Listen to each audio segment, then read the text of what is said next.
one of the stories we've been following on France 24. This is apropos. Voters in Japan head to the polls on Sunday for snap elections. Surveys suggest the ballot will result in a resounding win for the outgoing Prime Minister's party. The arch-conservative has been enjoying a honeymoon start since becoming Japan's first female premier. With more on the one-time heavy metal drummer and long-time admirer of Margaret Thatcher's appeal to younger voters. Here's Yinka Oyatari.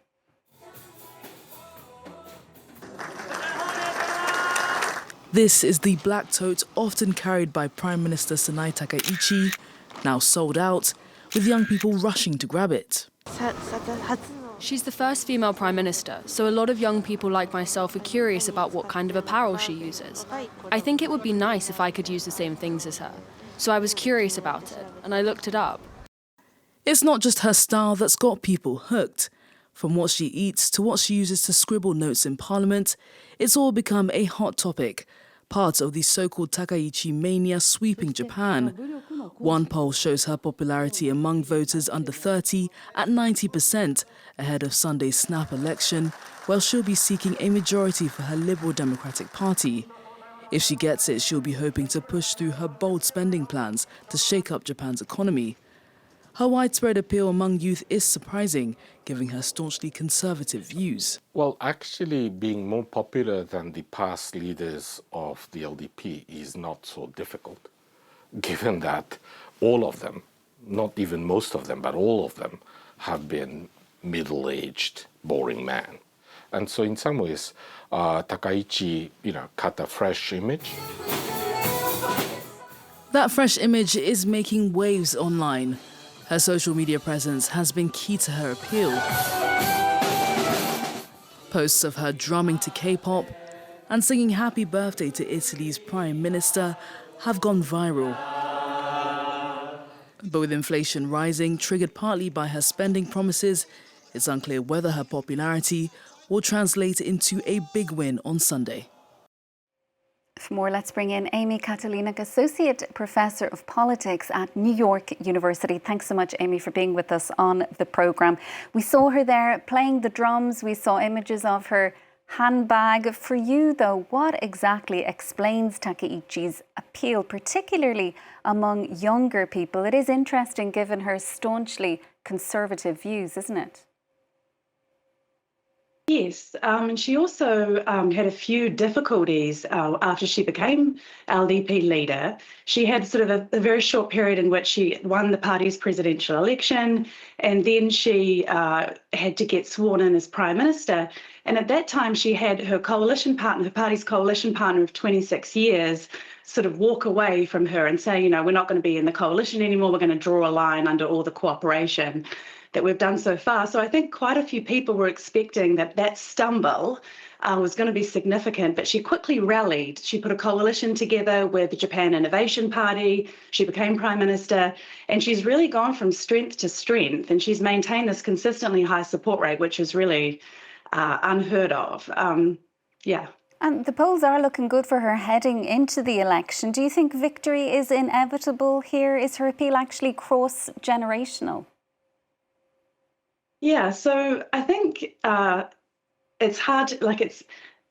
There are 3 days left. So if we assume that nothing is dramatically going to change about the situation in the next 3 days, then yeah, I think she's going to do very well. Her party's going to do very well in the election, and it's really just a question of how many seats her party wins. So, and they're starting off relatively low base. In 2024, the party did very badly in the election, only won 191 seats out of 465 members of the lower house.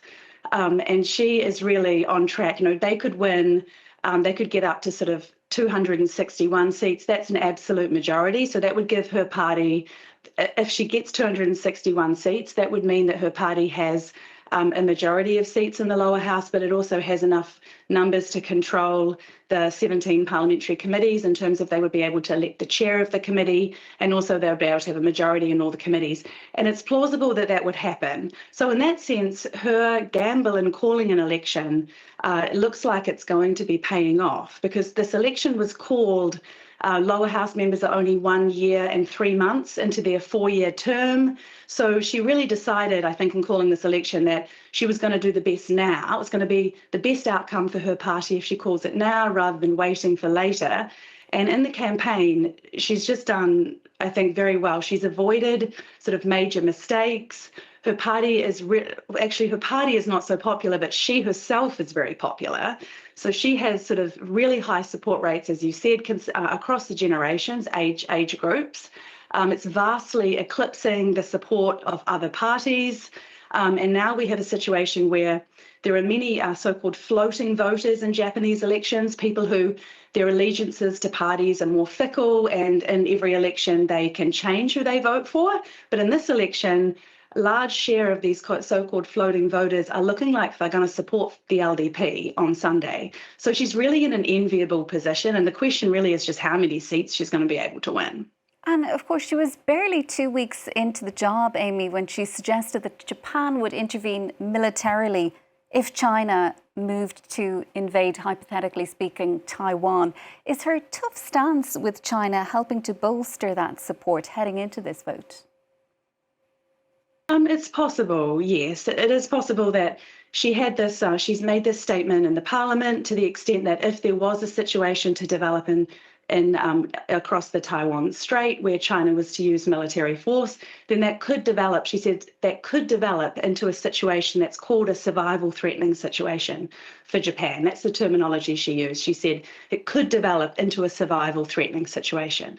And we know that in Japanese legal discourse, a survival threatening situation is one in which collective self-defense is able to be exercised, meaning that Japan is able to come to the aid of an ally if it was under attack. And after she made that statement, there was a lot of, the Chinese government put a lot of pressure on Japan in a variety of ways. And yeah, her support rate stayed very robust through that. So I would say that her stance toward China is getting some support, although we don't know that for sure, but it certainly looks that way. And when it comes to those ongoing tensions with Beijing, do you think if she wins, as is widely expected, would a strong victory help to kind of diffuse the situation somewhat with China? Or what kind of an impact or what consequences do you think there might be there? Yeah, I think some sort of political commentators and pundits are making the case that a strong victory for her might cause the Chinese government to change their stance a bit and maybe stop pressuring Japan in a few ways, but I don't know for sure. I think that's one possible scenario. And Amy, she also has been talking tough when it comes to immigration, hasn't she? Is that eating into the support that perhaps the populists might have been hoping to secure in this election? Is it having an impact there on what the Japanese First Party might have been hoping for heading into this ballot at the weekend? Yes, for sure. But I think her stances on policy in this election have actually been eating into a variety of the opposition party's stances. So it's not just this Sanseito, this Japan First Party. She's kind of taking the wind out of the sails of several parties with her sort of adroit policy manoeuvring, I think. So, yeah, she's saying that she's sort of making immigration, she's sort of saying, yes, we are going to take steps in that direction. One of the things she's talking about is greater scrutiny on foreigners' purchases of land in Tokyo. So she's sort of signalling to the Populist Party and the Populist Party supporters that she cares about that issue and her party will do things in that direction. And she's also talked about tax cuts, which is, she sort of put that on the agenda. Last summer in the upper house election, the party shied away from actually talking about a consumption tax reduction. Instead, they focused on handouts. But this time, at the beginning of the campaign, she signalled that she would take very seriously the fact that many voters are struggling with cost of living and inflation. And she said that, we would take it under advisement to consider a 2-year break in the consumption tax on food. So she's sort of manoeuvring, I think, quite well. She's sort of, I think I would maybe use the word accommodating, or she's sort of taking in some of their policy preferences. And that's having an effect, I think, of making the election even more about her and her party. And so it's it's potentially likely to sort of blur the, like maybe voters are sort of thinking, yes, the LDP is going to respond to these policy concerns I have, therefore maybe I don't need to vote for these parties, I can just vote for the LDP. And after all, the LDP has been in power for 66 of the past 70 years in Japan. So they clearly have they have experience in government, you know, vastly eclipses the experience that some members of the opposition have, virtually all the opposition parties. So she's sort of been quite well, she's been managing these policy issues quite well in the campaign as well. And when it comes to that consumption tax that you refer to and the kind of measures that she's talking about introducing to help reduce inflation, is that causing jitters at all among investors heading into the election on Sunday? It's having a lot of different impacts, I think, meaning that there are the focus among vote, to the extent to which there's been scrutiny on that, it's been to focus on, the focus is on how they're going to fund it. So obviously a consumption tax decrease is going to, you know, cost a lot of money, and the focus has been on, at least initially in the early stages of the campaign, which party has a better plan for doing that.